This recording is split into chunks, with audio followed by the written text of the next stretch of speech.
أعوذ بالله من الشيطان الرجيم بسم الله الرحمن الرحيم قل لا أقول لكم عندي خزائن الله ولا أعلم الغيب ولا أقول لكم إني ملك إن أتبع إلا ما يوحى إلي قل هل يستوي الأعمى والبصير أفلا تتفكرون وأنذر به الذين يخافون أن يحشروا إلى ربهم ليس لهم من دونه ولي ولا شفيع لعلهم يتقون صدق الله العظيم رب اشرح لي صدري ويسر لي أمري واحلل عقدة من لساني يفقهوا قولي رب زدني علما سبحانك لا علم لنا إلا ما علمتنا إنك أنت العليم الحكيم سورة الأنعام وم سپارہ آیات نمبر 50 قل لا أقول لكم عندي خزائن الله ولا أعلم الغيب ولا أقول لكم إني ملك دی آیاتون مبارکو کی منصب د نبوت ښکاره کیږي چې پیغمبر شرط شاده داسې نه وي چې د ټولې خزانې دا زما په قدرت کې یعنی سوسی چې د الله په قدرت کې دا زما په قدرت کې دا چرته پیغمبر شاده داسې نه وایي او یو پیغمبر شاده داسې نه وایي چې ما سره علم غیب شته دی علم غیب دا صرف د الله خاصه ده د الله صفت دی او دریم چرته پیغمبر چاته دا نه وایي چې زه د الله فرشته یم بلکې وایي زه د الله بنده یم نو دې کې دا د نبوت چې کم منصب وي هغه ښکاره کوي چې پیغمبر دا به د انسانانو نه وي او دویم د پیغمبر سره علم غیب نشته دی او دریم څه چې د الله په قدرت کې دي دا ټول په ټول د پیغمبر په قدرت کې نشته دی بلکې کو پیغمبر یو کار هم کوي د الله په اذن سره کوي کو د معجزه ښکاره کیږي د معجزې صدور کیږي د هغې ظهور کیږي ظاهریږي د پیغمبر په لاس باندې نو دا فعل د الله وي چې کله الله وغواړي نو معجزه د پیغمبر په لاس باندې ښکاره کي او چې کله الله ونه غواړي نو د پیغمبر په لاس باندې په خپله پیغمبر په خپل لاس باندې معجزه نشي ښکاره کولی کو الله وغواړي نو د ولی په لاس باندې کرامت دا ظاهر کی او کو الله ونه غواړي نو ولی په خپله باندې ولی دا اختیار نشته دی چې د خپل کرامت ښکاره کړي نو دې کې د نبوت چې کوم منصب دی هغه ښکاره کړي کافرانو به مشرکین مکه به قسم قسم معجزې د نبی علیه السلام نه طلب کولې حالانکه نبی علیہ السلام چې په کومه ځمکه باندې پیدا و مکه مکرمه نو 40 کاله د دې خلکو سره تیر کړي د خلکو د ډېر خوا نه پیژند چې نبی علیہ السلام بالکل امي نبی علیہ السلام لیکل او لوستل نه پیژندل په دې نه پوهېدو او دا د رسول الله صلی الله علیه وسلم یو خپل صفت دی چې پیغمبر علیہ السلام په سکول کې سبق نه دی ویلی مدرسه کې سبق نه دی ویلی په داسې ځمکه باندې چې په هغه ځمکه باندې نه سکولونه یونیورسټۍ وو نه مدرسې وې نه عالمان او نه نبي علیه السلام چې یو سکول یونیورسټۍ کالج دغه رنګې مدرسې ته تللی دي او نه نبي علیه السلام د یو عالم خوا له تللی دي تر 40 کالو پورې نبي علیه السلام د چا عالم نه علم نه دی زده کړی نه دنیایي علم زده کړی دی نه دیني علم زده کړی نبي علیه السلام بالکل امي لیکل او لوستل نبي علیه السلام نه پیژندل 40 کالو پورې په دغه معاشره کې د دې خلکو سره پاتې کېدو چې کله 40 کاله پوره شو الله ورله نبوت ورکو فورا رسول الله صلی الله علیه وسلم داسې ناشنا او داسې ښایسته او داسې د حکمت خبرې شروع کړلې چې ټول عرب هغې چې کوم دی حیران کړل او بلکې چیلنج یې ورکو چې تاسو کې لوی لوی ادیبان دي لوی لوی شعرا شاعران دي درکې او لوی لوی پوهه خلک دي درکې نو فأتوا بسورة من مثله دا زه چې سوایم دا زه چې کوم قرآن الله په ما نازلي نو د دې د یو ورکوټي صورت په شان دی یو صورت خوره وړی که نه ده حالانکې په عربو کې ډېر فصیحه خلک بلیغان پوهه خلک فصاحت او بلاغت کې عرب ډیر چې کوم د مخ کې تللی وو خو بیا هم د قرآن مجید دغه مقابله نشوه کولی بلکې یو وړوکې صورت الله ورته وی راوړی وړوکې ټوله کې چې وړوکې صورت یې دا راوړی دی نشي راوړی نو یکدم نبی علیه السلام داسې ښایسته او ښکلې د حکمت نه ډکې خبرې شروع کول دا په خپله باندې یو معجزه وه چې دې خلکو ده ته کتلې فورا ایمان راوړي خو هغوی خو د ایمان د راوړو شوقیان وونه د ضد او د عناد د وجې دي ته پته و چې نبی علیه السلام دا پیغمبر دی نو دوی به قسم قسم معجزې چې کوم دی غوښتلې د نبی علیه السلام نو دا معجزه ته هم وغوښتله چې نبی علیه السلام سپوږمۍ ته اشاره وکړه سپوږمۍ یو په یو طرف پرېوته یو ټوکړه په منځ باندې دوه شوله بله ټوکړه په بل طرف باندې پرېوتله ټولې دنیا ولیدله یکدم چې کوم دی تیاره شوله دا معجزه الله پاک جل شانه د نبی علیه السلام په لاس باندې ظاهره کړه اشاره سره سپوږمۍ ته وکړه داسې سپوږمۍ ته اشاره وکړه سپوږمۍ نیمه په یو طرف پرېوتې نیمه په بل طرف شق قمر معجزه ورته وایي بې شمېره معجزې د نبي علیه السلام په لاس باندې الله پاک ظاهري کړي دي صدور یې شوی دی خلکو لیدلي دي خو بیا هم د خلکو به قسم قسم معجزې د نبي علیه السلام نه طلب کولې دپاره د دې چې نبي علیه السلام موږ ته معجزه ښکاره کړي نو موږ په ایمان نه راوړو چې چا ایمان راوړو نو هغې چې د نبي علیه السلام مخ مبارک ته کتلي دي ایمان راوړی چې داسې ښایسته مخ دا د دروغجن سړي نشي کېدلی د نبي علیه السلام د قرآن ته چې کتلي دي چې دا به نازلېدو نبي علیه السلام د ژبې مبارکې نه نو هغې ایمان راوړی خو چا چې نه راوړو نو هغې قسم قسم مطالبې کولې نو دې کې دا مطالبه هم دي کوله چې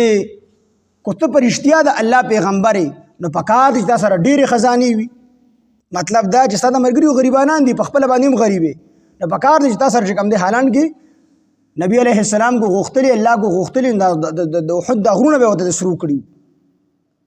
خو د پیغمبر خدا شان نه چې دی به مالداري دا خو ضروري نه ده پیغمبر سره نو دوی ورته تر غریب بولي تا سره د خزانې دار سوري نشته دي که ته پیغمبر وې دا به در سره وي او بیا ورته وي تا سره د غیبو دا خبرې ولې نشته دي که ته پیغمبر وې نو موږ ته ووایه چې په شام کې د غلې څه ریټ دی چې ارزانه والو دلته ګرانه یې خرڅ یا په آینده وخت کې چې کم حالات کېږي دا ټول حالات موږ ته ووایه چې کوم زموږ دپاره ضروري حالات دي د هغې نه ځان بچ کړو او کوم زموږ دپاره پیدمن حالات وي پیدمن څیزونه وي چې هغه خپل کړو په هغې عمل وکړو او دغه رنګې ورته به یې وي چې که ته پیغمبر یې ته خو زموږ سره یو ځای ګرځې راګرځې زموږ سره رالوی شوې خوراک او څښاک کوې اخیستل خرڅول کوې ګرځېدل کوې نو ته فرشته ولې نه نو نبی علیه السلام د دې جوابونه الله پاک ورته وفرمایل چې ته ورته وفرمایه چې ما کله دا دعوه کړې چې ټولې خزانې زما سره دي ما خو د نبوت دعوه کړې ده د دې دعوه مې نه ده کړې چې ټولې خزانې زما سره دي او ما کله دا دعوه کړله چې زه عالم الغیب یم علم غیب خو ما سره نشته علم غیب څه ته ویلی شي بعضې خلک وایي نبي علیه السلام ته الله انباء الغیب د غیب خبرونه یې ورته ورکړي دي بعضې څیزونه ورته د پټ ورکړي دي خو عطوایي دي هغه ورته الله ورکړي دي علم غیب هغې ته وایي چې هغه بغیر د واسطې چاته معلوم شي او د کائنات ذره ذره ورته معلومه وي دا صرف د الله خاصه ده بعضې څیزونه الله نبي علیه السلام ته ښودي خو هغې کې واسطه ده د وحي په ذریعه ورته ښودي د وحي په ذریعه باندې نو چې د وحي په ذریعه باندې یو څیز معلوم شي نو دې ته علم غیب نشي ویلي د قرآن او سنت په اصطلاح کې دې ته علم غیب نشي ویلي د ولی کرامت ظاهر شي یا ولی د څه خبرې وښودلی شي د کشف په ذریعه باندې نو دې د علم غیب نشي ویلي دا واسطه ده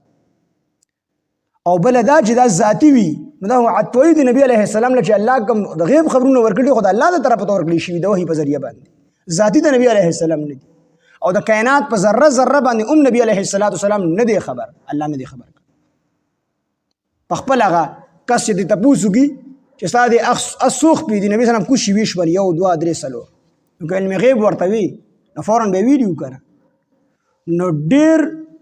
علم غیب دا د پیغمبرانو سره نشته دا صرف د الله خاصه ده نو دې کې فرمایي چې قل ووایه ورته ای پاکه حبیبه لا اقولو چې زه نه وایم لکم تاسو ته عندي خزائن الله چې زما سره د الله خزانې دي دا زما سره نشته دي ما کله دا دعوه کړې چې ما سره د خزانې دي ولا اعلم الغیب او نه زه پوهېږم په غیبو باندې نه پوهېږم ما کله دا دعوه کړله چې ما ته د غیبو علم شته دی علم غیب راته شته ما ته نشته دی ولا اقولو او نه زه وایم لکم تاسو ته انی ملک چې بېشکه زه فرشته یم. ما خو نه د علم غیب دعوه کړې ده، نه مې دا دعوه کړله چې زه فرشته یم، نه مې دا دعوه کړې چې ما سره ټولې خزانې دي. ما خو دا دعوه نه ده کړې. څه دعوه مې کړې ده؟ صرف دا دعوه مې کړله چې ان اتبعو زه اتباع نه کوم الا ما یوحا مگر د هغه څه چې وحی کولی شي الی ما طرف. ما صرف دا دعوه کړې چې زه پیغمبر یم. د پیغمبر سره دا لازمي نه ده چې د سره به خزانې ګرځي، او د پیغمبر سره دا هم لازمي نه ده چې دلته د علم غیب حاصل وي، او د پیغمبر سره دا هم لازمي نه چې دا فرشته وي. نو ما دا دعوه نه کړې ان اتبعو زه اتباع نه کوم، صرف دا دعوه مې کړې چې ان اتبعو زه اتباع نه کوم الا ما یوحا الا ما مگر د هغه څه یوحا چې وحی کولی شي الی ما طرف. د دې دعوه مې کړې چې ما ته الله څه وحی کوي زه د هغې اتباع کوم. دا دعوه مې کړې ده. په خپله هم اتباع کوم، تاسو ته هم د دې اتباع وکړئ. قل اووایه ورته ای پاک حبیبه هل یستوي الاعمى والبصیر آیا برابر دی الاعمى ړوند والبصیر او لیدونکی؟ نو نبی علیه السلام له الله ډیر لوی علم ورکړی. د ټول کائنات مخکنی ورستنی د خلکو نه زیات علم، د ټولو فرشتو نه زیات علم د نبی علیه السلام ته الله ورکړی. دې کې شک نشته. خدای مګڼه بېشکه چې بنده دی نور ټول واړه صفات دي فرشتیا. د ټولو فرشتو نه، د ټولو انسانانو نه، ټولو انبیو نه زیات علم د نبی علیه السلام ته الله ورکړی دی. لیکن د دې دا معنی نه ده چې د کائنات په ذره ذره باندې نبی علیه السلام خبره ده. علم غیب ورسره نشته دی. نو الله فرمایي قل او فرمایو ته پاک حبیبه هل یستوي الاعمى والبصیر آیا برابر دی ړوند والبصیر او بینا؟ نو انسانی قوتونه دا دوه قسمه دي، یو ته علمي ویل شي، دویم ته عملي. نو د نبی علیه السلام د علمي قوتونو په اعتبار سره په پیغمبر کې او په غیر پیغمبر کې، په نبی کې او په غیر نبی کې د ځمکې او د اسمان فرق دی. ځکه چې پیغمبر علمي د علمي چې کوم دی حالت دا وي، علمي حالت دا د پیغمبر د ټولو نه چې کوم دی اوچت، یو علمي قوت دی، دویم عملي قوت دی. نو د نبی علیه السلام علمي قوت دا دی چې د نبی علیه السلام د زړه سترګې هر وخت د الله تعالی د مرضیاتو او دغه رنګ د الله پاک د تجلیاتو دپاره پرانیستي وي. هر ټیم په هغې باندې نظر وي. د زړه سترګې د نبی علیه السلام دا هر ټیم د الله په رضا باندې وي، د الله په تجلیاتو باندې وي. او عملی حال د نبی علیه السلام یا د نورو پیغمبرانو دا وي چې قدم اوچتي نو خیال کوي چې دا د الله حکم دی وکړي. په هر ټیم کې د الله پاک چې کوم عمل کوي نو هغه د الله د حکم مطابق کوي، د الله د حکم نه خلاف دغه د عملو د پیغمبر نه کوي. نو په سکون کې او په حرکت کې،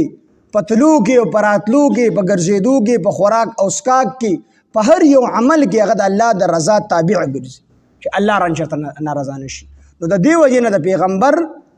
د عامو خلکو په مقابله کې، د خاصو خلکو په مقابله کې چې کوم د پیغمبر نه علاوه خلک دي انسانان،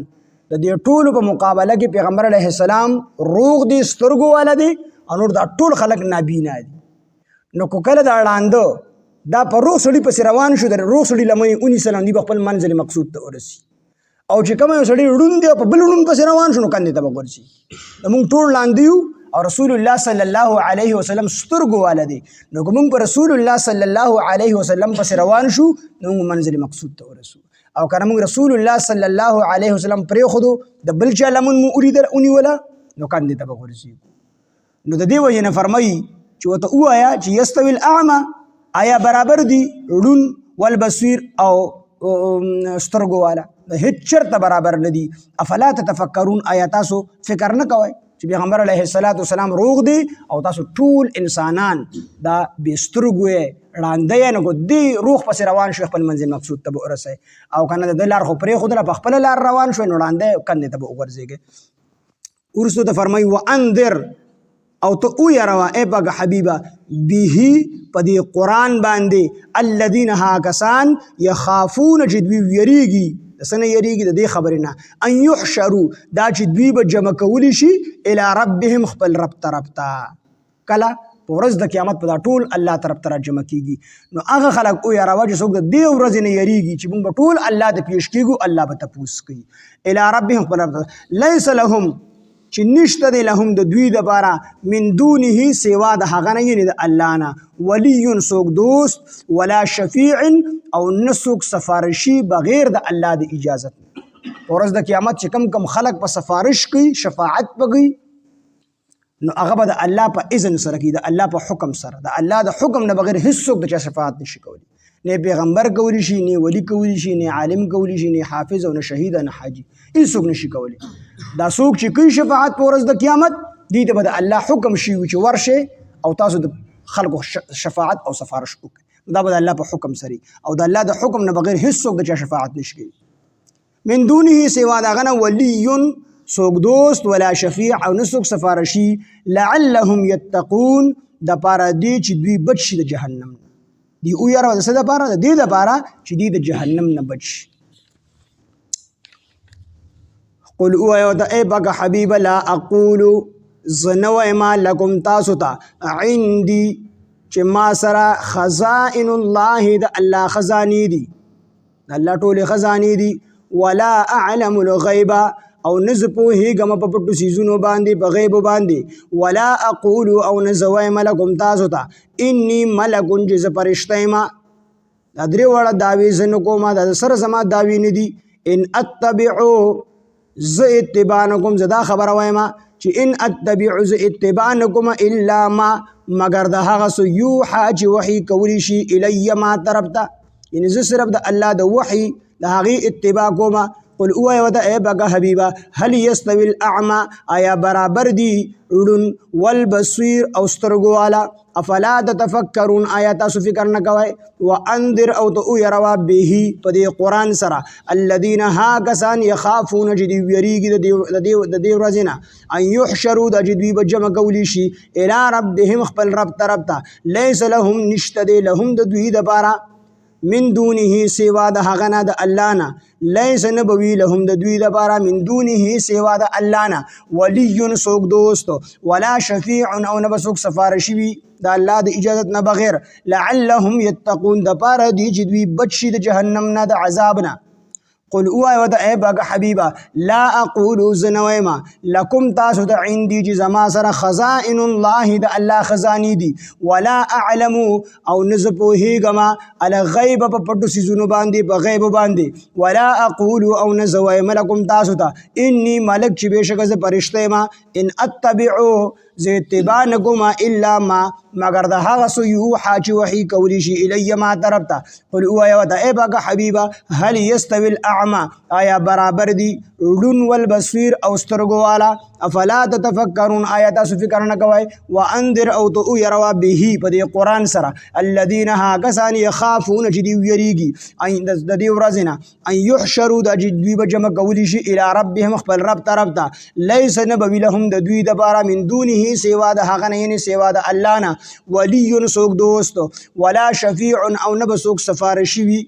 بغیر د الله د اجازت نه لعلهم یتقون دپاره دی چې دوی بچ شي د جهنم نه دپاره دی چې دوی بچ شي د عذاب نه سبحان الله بحمده سبحانك اللهم بحمدك نشهد ان لا اله الا انت نستغفرك ونتوب اليك سبحان ربك رب العزه عما يصفون وسلام على المرسلين والحمد لله امين برحمتك يا رب